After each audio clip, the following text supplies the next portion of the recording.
জলসা।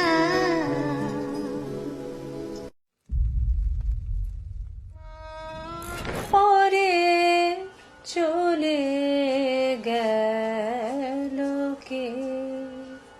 সাদৃশ্য কৌশিক ঘোষের নতুন বাংলা পুনর্দৈর্ঘ্য চলচ্চিত্র।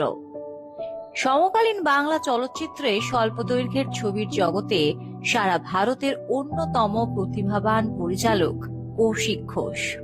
ইতিমধ্যেই তিনি Goa international film award, cinematic brilliance award, Mumbai entertainment award, Satyajit Ray স্মারক সম্মান, ঋত্বিক ঘটক সিনে অ্যাওয়ার্ড সহ নন্দনে এবং দেশের বিভিন্ন প্রেক্ষাগৃহ ও চলচ্চিত্র উৎসবে একাধিক সম্মানে ভূষিত হয়েছেন। এবার তিনি নিয়ে আসছেন তার নতুন 1 ঘন্টা 10 মিনিট দৈর্ঘ্যের বাংলা চলচ্চিত্র সাদৃশ্য। তো ব্যাপারটা কি বলতো, এই শুনি তুই নাকি জিরো ফিগার করবি, ডায়েট করবি, চেহারা একদম স্লিম কংগ্রেস স্টাইলের মতন। বসন্তের বাতাস টুকুর মতো আছে কে? সুপর্ণা। মানে অফিসে স্যার বলবো না? ঠিক আছে, ধরুন এটা এখন অফিস নয়, আর আমরা সবাই বন্ধু। জয়ন্তর কথা আমি শুনবই, একটু বলুন।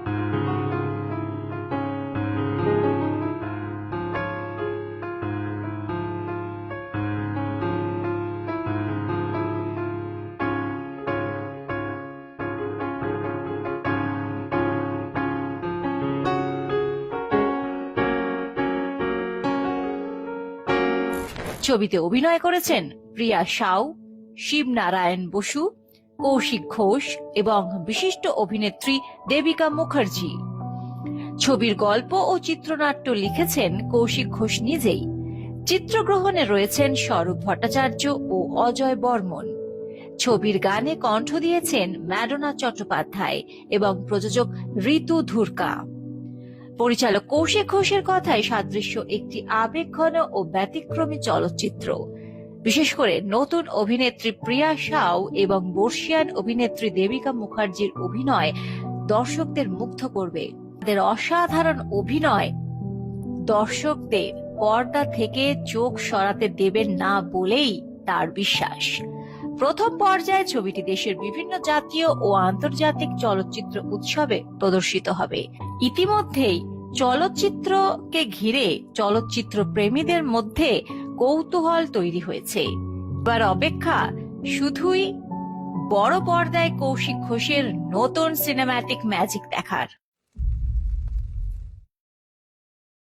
স্নিগ্ধ সকালের শুভ্রতায়, জাকনা কেটে দিন মৌনতায়, রবে না হয়তো কাছাকাছি, তবুও যেন পাশাপাশি। সুপ্রভাত দর্শক বন্ধুরা, আপনারা দেখছেন চ্যানেল ভিশন নিবেদিত, ড্রিমস এন্টারটেইনমেন্ট প্রযোজিত, শামসুর মল্লিকের পরিচালনায় মনোগ্রাহী এক প্রভাতী অনুষ্ঠান সকালের জলসা। সমগ্র অনুষ্ঠানে উপস্থাপনায় আমি রয়েছি আপনাদের মাঝে নবীনা রায় মজুমদার। আজকে আমরা সকালের জলসা অনুষ্ঠানের মালা গেঁথে রেখেছি কথায় কথায় এবং বিভিন্ন ধরনের কবিতায়। আজকে আমাদের সঙ্গে রয়েছেন অধ্যাপিকা এবং বাচিক শিল্পী ডক্টর মিলি দাস। ডক্টর দাস, আপনাকে স্বাগত জানাই আজকে সকালের জলসা অনুষ্ঠানে। নমস্কার। ডক্টর দাসের সাথে আমরা বিভিন্ন ধরনের আজকে কবিতা শুনবো, গল্পও করব, কিন্তু চলুন দর্শক বন্ধুরা সকাল সকাল কবিতা দিয়েই আজকের অনুষ্ঠান শুরু করা যাক। প্রথম কবিতা শুনব। শুরু করছি যোগীন্দ্রনাথ সরকারের আমরা দেখছি যে 1899 সালে হাসি রাশি কাব্যগ্রন্থ প্রকাশিত হয়েছিল। সেই কাব্যগ্রন্থের কাজের ছেলে কবিতার মাধ্যমে আজকের অনুষ্ঠান আমরা শুরু করছি। দাঁতখানি চাল, মুসুরির ডাল, চিনি পাতা দই, দুটা পাকা বেল, সরিষার তেল, ডিম ভরা কই। পথে হেঁটে চলি, মনে মনে বলি, পাছে হয় ভুল, ভুল যদি হয় মা তবে নিশ্চয় ছিঁড়ে দেবে চুল। দাঁতখানি চাল, মুসুরির ডাল, চিনি পাতা দই, দুটা পাকা বেল, সরিষার তেল, ডিম ভরা কই। বাহুবা বাহুবা, ভোলা ভূত হাবা, খেলিছে তো বেশ, দেখিব খেলাতে কে হারে কে জেতে, কে না হলে শেষ। দাঁতখানি চাল, মুসুরির ডাল, চিনি পাতা দই, ডিম ভরা বেল, দুটা পাকা তেল, সরিষার কই। ওই তো ওখানে ঘুড়ি ধরে টানে ঘোষেদের ননি, আমি যদি পাই তাহলে উড়াই আকাশে এখনি। দাঁতখানি তেল, ডিম ভরা বেল, দুটা পাকা দই, সরিষার চাল, চিনি পাতা ডাল, মুসুরির কই। এসেছি দোকানে কিনি এইখানে যত কিছু পাই, মা যাহা বলেছে ঠিক মনে আছে, তাতে ভুল নাই। দাঁতখানি বেল, মুসুরির তেল, সরিষার কই, চিনি পাতা চাল, দুটা পাকা ডাল, ডিম ভরা দই। কাজের ছেলে যোগীন্দ্রনাথ সরকার। বাহ, সকাল সকাল খুব ভালো লাগলো কবি যোগীন্দ্রনাথ সরকারের কবিতা শুনে। আমরা পরবর্তী কবিতায় আমরা যাব, কিন্তু তার আগে একটু কথা বলে নেব। ডক্টর দাস, আপনি পেশায় একজন অধ্যাপিকা, কোন সাবজেক্টের? আমি পদার্থবিদ্যার মানে অর্থাৎ ফিজিক্সের অধ্যাপিকা। তো ফিজিক্স একটা অন্য জগতের বিষয়, বিজ্ঞানের একটা অন্য জগতের বিষয়, যেখানে বিভিন্ন যুক্তি দিয়ে কথা বলতে হয়। আর কবিতা অনুভূতির এক জগৎ। তো এই দুয়ের মধ্যে আপনি কি সম্পর্ক খুঁজে পান? প্রকৃতপক্ষে আমরা তো সবাই বিজ্ঞানী, পদার্থবিদ, এগুলো এই নামগুলো আমরা যখনই উচ্চারণ করি, আলবার্ট আইনস্টাইনের নামটা আমরা সকলে জানি, বিশ্ববিখ্যাত বিজ্ঞানী। আলবার্ট আইনস্টাইনও একসময় বলেছেন যে নলেজ বা জ্ঞান এটা কিন্তু সবসময় একটা সীমিত পরিসরে হয়, আর বিজ্ঞান যখন ক্রিয়েটিভ বা সৃজনশীল তখন কিন্তু ইমাজিনেশনটাই বেশি প্রয়োজন। কল্পনা শক্তিটা যেহেতু অবাধ হয়, এর কোনো সীমা থাকে না। সেজন্য ভালো বিজ্ঞানী যারা আবিষ্কার করেছেন কিছু, বা যদি আমি ধরে নিই যে ক্রিয়েটিভ কোনো নতুন তত্ত্ব যখনই বেরিয়েছে, তখনই সেটা কিন্তু ইমাজিনেশনের মাধ্যমে। এবং কবিতাতেও আমরা একই জিনিস দেখি যে একটা কল্পনা শক্তির কিন্তু খুব প্রয়োজন হয়। একদমই তাই। তা আপনার জীবনে বিজ্ঞান আগে এসেছে না কবিতা? আমার জীবনে সত্যি কথা বলতে কবিতা অনেক আগে এসেছে, একেবারে স্কুল জীবনে, ছোটবেলায়। মানে কবিতার মানে হঠাৎ করে কিভাবে কবিতার প্রতি আগ্রহ জন্মালো? কবিতা আমি, আমার বাবা যখন বাইরে থাকতেন, মানে গুজরাট আহমেদাবাদে থাকতেন, তো তখন চিঠিপত্রের ওই সময়টা তো মোবাইলে না, ওটা চিঠিপত্রের যুগ। তো চিঠিপত্রের মাধ্যমে আমিও একটা 3-4 লাইনের একটা ছড়ায় চিঠিটা শেষ করতাম, এবং আমার বাবাও তার উত্তরে এরকম 3-4 লাইন লিখে দিতেন। এখন ফিরে দেখলে হয়তো সেগুলো যে ভীষণ একটা অর্থযুক্ত কবিতা বা ছড়া মনে হয়, সেটা নয়, কিন্তু ওই তখন থেকেই একটু ভালোবাসা, লেখার অভ্যাস এবং পড়ার অভ্যাস। আচ্ছা, আমরা আবারও কথা বলবো, গল্প করব, কিন্তু এইবারে শুনবো কবিতা। 1900 সালে লেখা কল্পনা কাব্যগ্রন্থ কবিগুরু রবীন্দ্রনাথ ঠাকুরের শরৎ। আজি কি তোমার মধুর মূরতি, হেরিনু শারদ প্রভাতে, হে মাত বঙ্গ শ্যামল অঙ্গ, ঝলিছে অমল শোভাতে। পারে না বহিতে নদী জলধার, মাঠে মাঠে ধান ধরে না কো আর। ডাকিছে দোয়েল গাহিছে কোয়েল, তোমার কানন সভাতে। মাঝখানে তুমি দাঁড়ায় জননী, শরৎকালের প্রভাতে। জননী তোমার শুভ আহ্বান, গিয়েছে নিখিল ভুবনে। নূতন ধান্যে হবে নবান্ন, তোমার ভবনে ভবনে অবসর আর নাহিক তোমার, আটি আটি ধান চলে ভারে ভার, গ্রাম পথে পথে গন্ধ তাহার ভরিয়া উঠিছে পবনে। জননী তোমার আহ্বান লিপি পাঠায়ে দিয়েছ ভুবনে। তুলি মেঘ ভার আকাশ তোমার করেছ সুনীল বরণী, শিশির ছিটায়ে করেছ শীতল তোমার শ্যামল ধরণী। স্থলে জলে আর গগনে গগনে বাঁশি বাজে যেন মধুর লগনে, আসে দলে দলে তব দ্বার তলে দিশি দিশি হতে তরণী। আকাশ করেছ সুনীল অমল স্নিগ্ধ শীতল ধরণী। বহিছে প্রথম শিশির সমীর ক্লান্ত শরীর জুড়ায়ে, কুটিরে কুটিরে নব নব আশা নবীন জীবন উড়ায়ে। দিকে দিকে মাতা কত আয়োজন, হাসি ভরা মুখ তব পরিজন, ভাণ্ডারে তব সুখ নব নব মুঠা মুঠা লয়ে কুড়ায়ে। ছুটেছে সমীর আঁচলে তাহার নবীন জীবন উড়ায়ে। আয় আয় আয় আছো যে যেথায়, আয় তোরা সব ছুটিয়া, ভাণ্ডার দ্বার খুলেছে জননী অন্ন যেতেছে লুটিয়া।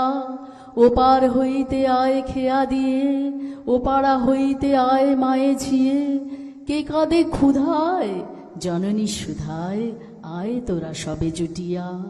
ভাণ্ডার দ্বার খুলেছে জননী অন্ন যেতেছে লুটিয়া। মাতার কণ্ঠে শেফালি মাল্য গন্ধে ভরিছে অবনী, জলহারা মেঘ আঁচলে খচিত শুভ্র যেন সে নবনী। পড়েছে কিরিট কনক কিরণে মধুর মহিমা হরিতে হিরণে, কুসুম ভূষণ জড়িত চরণে দাঁড়ায়েছে মোর জননী। আলোকে শিশিরে কুসুমে ধান্যে হাসিছে নিখিল অবনী। অপূর্ব লাগলো। কবিগুরু রবীন্দ্রনাথ ঠাকুরের লেখা শরৎ কবিতা খুব সুন্দরভাবে পাঠ করলেন দিদি। আমরা পরবর্তী কবিতায় যাব, কিন্তু তার আগে ডক্টর দাস, আমি একটা প্রশ্ন আমার খুব মাথার মধ্যে এসেছে, মানে মনের মধ্যে এসেছে, যে এখন আমরা সাধারণত দেখি, আপনি তো বিভিন্ন ছাত্রছাত্রীদেরকে নিয়ে ডিল করেন, তো আমরা জেনারেলি এখন দেখে থাকি যে ছাত্রছাত্রীদের মধ্যে সাহিত্য ও সংস্কৃতি চর্চার একটা অভাব দেখা যায়। হ্যাঁ, এটা তো দেখা যায়।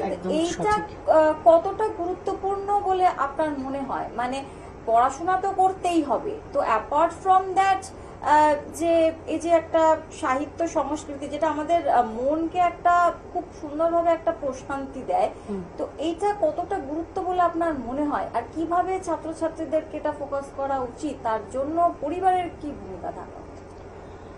প্রথমে বলি যে পরিবারের তো খুব ছোটবেলা থেকে, যখন থেকে বাচ্চা টিভি দেখছে, মোবাইল ফোন দেখে শৈশব কাটাচ্ছে, পরিবার একটুখানি ছোটবেলায় তো অনেক বেশিরভাগ স্কুলে ইংরেজি যদি শুরু করলো, বাংলাও একটু পড়া উচিত। সাহিত্য ছোটদের বই দিয়ে একটু বাচ্চাদের পড়ানো শুরু করা উচিত। মাতৃভাষা তো বাংলাটা সকলেরই একটু পড়া উচিত। শিশুদের উপযোগী বই, তারপরে বড়দের উপযোগী বই, এরকম করে করে আস্তে আস্তে বাচ্চাকে অভ্যাস করানো উচিত। আর আপনি যেটা বললেন যে ছাত্রছাত্রী, আর একটু বড় ছাত্রছাত্রীরাও ছোটবেলা থেকে যদি সাহিত্য পড়ে না, একটা পরিশীলিত আচরণ বিধি তৈরি হয়, কথাবার্তা তার একটা সংযম, একটা অন্যরকম মাত্রা থাকে, এবং রুচিবোধ তৈরি হয়, পরিশীলিত আচরণবিধি তৈরি হয়। আর ভালো সাহিত্য পড়তে পড়তে থাকলে সে যখন ধরুন বিজ্ঞানও করবে, তাকে তো পেপার এগুলো তো সায়েন্টিফিক পেপারও পড়তে হবে, কাজেই সেটা পড়ে বোঝার ক্ষমতা, এবং সে নিজে কি জানে, এটা আমরা দেখেছি আজকাল সিভি খুব জমা দিতে হয়। এবার আমি কি কি করেছি এটা তো ভালো করে একটা ভাষায়, যে কোনো ভাষা, বাংলা, হিন্দি, ইংরেজি, যে কোনো একটা ভাষায় তো তাকে সঠিকভাবে এক্সপ্রেস বা মানে নিজেকে একটা ভালো করে ব্যাখ্যা করে উপস্থাপনা করতে হয়, তো সেটাও কিন্তু সাহিত্য থেকেই আসে। আর ইভেন আমরা এটা এখন দেখতে পাই যে মানে ছেলে মেয়েদের মধ্যে বাংলা পড়ার একটা ল্যাক। সেটা অবশ্য ছেলে মেয়েদের মধ্যে, মানে সেটা ধরে নিতে হবে যে সেটা আমরা অভিভাবকরা সঠিকভাবে সেটা শেখাচ্ছি না। আমরা যদি একদম ছোট বাচ্চাকে পড়ে পড়েও শোনাতাম, তাহলেও হয়তো সে স্বাদ পেয়ে যেত। শুনবো পরের কবিতা। আমরা এবার আসছি আবোল তাবোল কাব্যগ্রন্থ, কবি সুকুমার রায়, 1923 সালে প্রকাশিত বিজ্ঞান শিক্ষা। আয় তোর মুন্ডুটা দেখি, আয় দেখি ফুটোস্কোপ দিয়ে, দেখি কত ভেজালের মেকি আছে তোর মগজের ঘিয়ে, কোন দিকে বুদ্ধিটা খোলে, কোন দিকে থেকে যায় চাপা, কতখানি ভসভস ঘিলু, কতখানি ঠকঠকে ফাঁপা। মন তোর কোন দেশে থাকে, কেন তুই ভুলে যাস কথা, আয় দেখি কোন ফাঁক দিয়ে মগজেতে ফুটো তোর কোথা।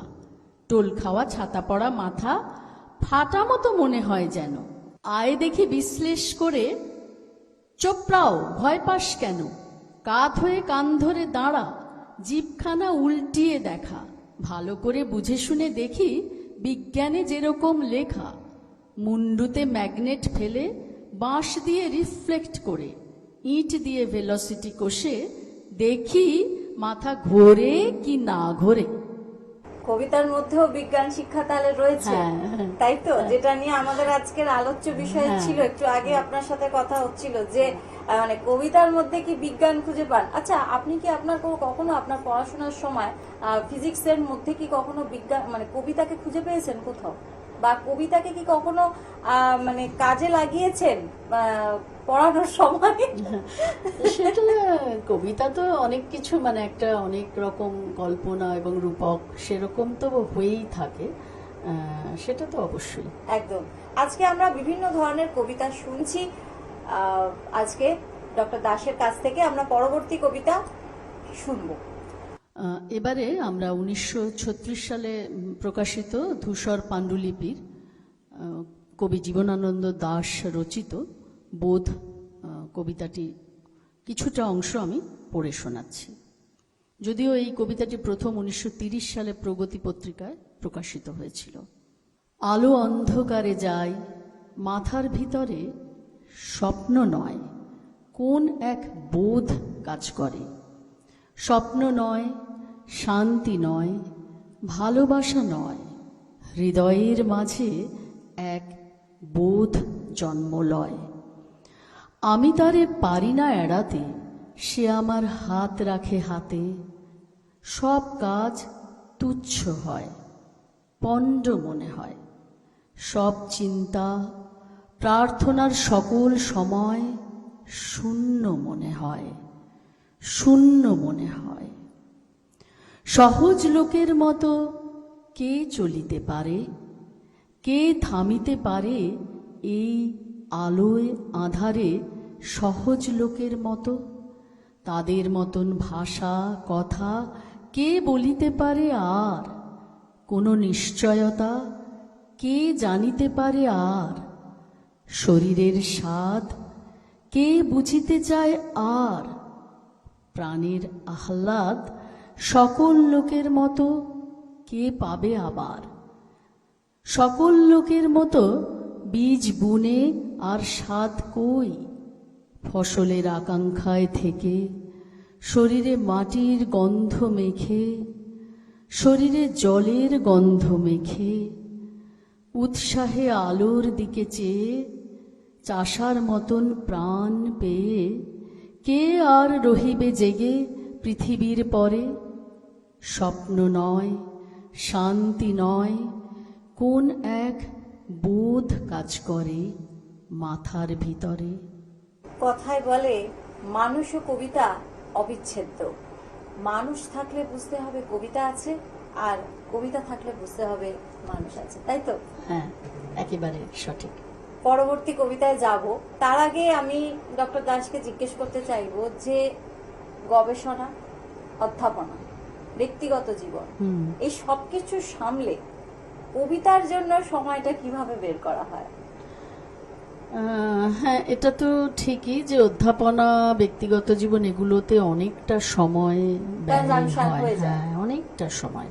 কিন্তু যেহেতু এই জায়গাটা একটু ভালো লাগার জায়গা, তো নেশা, হ্যাঁ এটা সত্যি কথা বলতে একটা অ্যাডিকশন বা নেশার মতো, সেজন্য কোনো অনুষ্ঠান এলেই কবিতা বলার একটা উৎসাহ, বা অনেক অন্য পরিচালক তাদের স্ক্রিপ্টেড অনুষ্ঠানেও যখন নতুন কোনো কবিতা, একটু ভয় লেগেছে বলতে, কিন্তু এটা একটা আগ্রহ তৈরি হয় যে নতুন একটা কবিতা বলবো, কিরকম ছন্দে বলবো, কিরকম। তাহলে নিশ্চয়ই কলেজের যে বিভিন্ন কালচারাল প্রোগ্রাম হ্যাঁ। হয় সেখানে নিশ্চয়ই পার্টিসিপেট করা হ্যাঁ, হয়। সেখানে তো নিয়মিত পার্টিসিপেট বলি। করা হয়। আজকে চ্যানেল ভিশনে এসে কেমন লাগছে?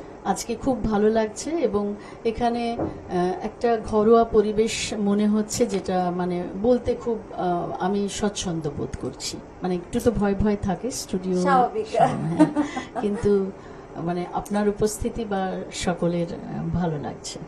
আচ্ছা, আমরা পরবর্তী কবিতায় যাই তাহলে। হ্যাঁ, এই কবিতাটি একটু অন্যরকম, মানে ছন্দে বলার কবিতা। কবি কাজী নজরুল ইসলামের বাসন্তী সিন্ধু হিন্দোল কাব্যগ্রন্থের অন্তর্গত 1926 সালে এই কাব্যগ্রন্থটি প্রকাশিত হয়। কুহেলির দোলায় চড়ে এলো ওইকে এলো রে, মকরের কেতন ওড়ে শিমুলের হিঙুল বনে, পলাশের গেলাস দোলা কাননের রং মহলা, ডালিমের ডাল উতলা লালিমার আলিঙ্গনে, না যেতে শীত কুহেলি ফাগুনের ফুল সেহেলি, এলো কি রক্ত চেলি করেছে বন উজালা, ভুলালি মন ভুলালি ওলো ও শাম দুলালি, তমালে ঢাল্লি লালি নীলিমায় লাল দেয়ালা, ওলো এ ব্যস্ত বাগিস মাধবের নকল নবিশ, মধুরাত নাই হতে ইস মাধবীর কুঞ্জে হাজির, বলি ও মদন মোহন না যেতে শীতের কাঁপন, এলে যে থালায় এখন ভরিনি কুমকুম আবির, হারারা হরির গীতে মাতিনি আজ শীতে, অধরের পিচকিরিতে পুরিনি পানের হিঙুল, গাহেনি কোয়েল সখী মরল গরল ভোখী, এখনই শাম এলো কি আসেনি অশোক শিমুল, মোরা সই বকছি মিছে ওলো দেখ শ্যামের পিছে, এসেছে কে এসেছে দুলেকার চেলির লালি, তখনই বলেছি ভাই আমাদের এমান বৃথাই, এলে শ্যাম আসবে নিরাই শ্রীমতী শ্যাম দুলালি, পৌষের রিক্ত শাখায় মধু যেই বংশী বাজায়, নীলাবন লাল হয়ে যায় ফুলে হয় ফুলের আকাশ, এলে শ্যাম বংশীধারী গোপনের গোপছিয়ারি, ফুল সব শ্যাম পিয়ারি ভুলে যায় ছাড় গেহবাস, সাতাশে মাঘ বাতাসে যদি ভাই ফাগুন নাসে, আঙনে রঙন হাসে আমাদের সেই তো হরি, শ্রীমতীর লাল কপলে দোলেলো পলাশ দোলে, ভাই তার পদ্ম ডোলে দেলবন আলা করি, দেলবন আলা করি, দেলবন আলা করি। একের পর এক খুব সুন্দর সুন্দর কবিতা শুনছি, তাই কথা নয় থাক, পরবর্তী কবিতায় যাই। এটি শ্রীজাত বন্দ্যোপাধ্যায়ের লেখা বসন্ত রং। বইছে বাতাস বসন্ত রং আবিরে সম্মতি, তোমার গালে হাত ছোঁয়ালে কি আর এমন ক্ষতি, রং লাগিয়ে লাভ কি যদি মনেই সে না লাগে, আগেও দেখা হয়েছে জানি এবার দেখা ভাগে, ইচ্ছে তো হয় হঠাৎ করে জড়িয়ে খুব ধরি, আকস্মিকের বায়না তোমার সতত সঞ্চরী, আশ মেটাতে তাস ফেলেছি তুরুপে ইস্কাপন, হারবে খেলায় এ ফাল্গুনে অন্য রঙের যাপন, খুব মানাবে যেমন মানায় রাই সোহাগে কানু, তেমনই আছি সে ছাই লোকে মানুক বা না মানুক, এক দাগে সই যায় না ফাগুন থাকে সে গুঞ্জনে, দোষ না দিলেই হলো তাকে প্রশ্ন চলে অনেক, উড়ুক গুলাল হাওয়ায় তাকে পরাবো অন্তরা, গানের মতো বাঁধলে জানি যায় না তফাত করা, একলা পাগল গাইছে তুমি ঠিক করো তার গতি, বইছে বাতাস বসন্ত রং আবিরে সম্মতি। অপূর্ব অপূর্ব, কথায় কথায় এবং কবিতায় কবিতায়। অতি অবশ্যই আমি কিন্তু খুবই একটু ভয় ভয় ছিলাম, কারণ আমার সঙ্গে রয়েছেন ফিজিক্সের অধ্যাপিকা, তো আমি মানে সত্যি কথা বলতে গেলে বিজ্ঞানকে একটু ভয়ই পাই। তো যাই হোক, তো সেই হিসেবে কিন্তু অনেক কথাই হলো, কিন্তু সময় এসে যে কড়া নাড়া দিচ্ছে, সময়ের কাছে তো আমরা খুবই অসহায়। আমরা অনুষ্ঠানের একদমই শেষ পর্যায়ে উপস্থিত হয়েছি, আমাদের আজকের অতিথি শিল্পী ডক্টর মিলি দাসের জন্য রয়েছে চ্যানেল ভিশনের তরফ থেকে কিছু ছোট্ট উপহার, সেগুলি তার হাতে এখন তুলে দেওয়া হবে। মেমেন্টো, তুলিও।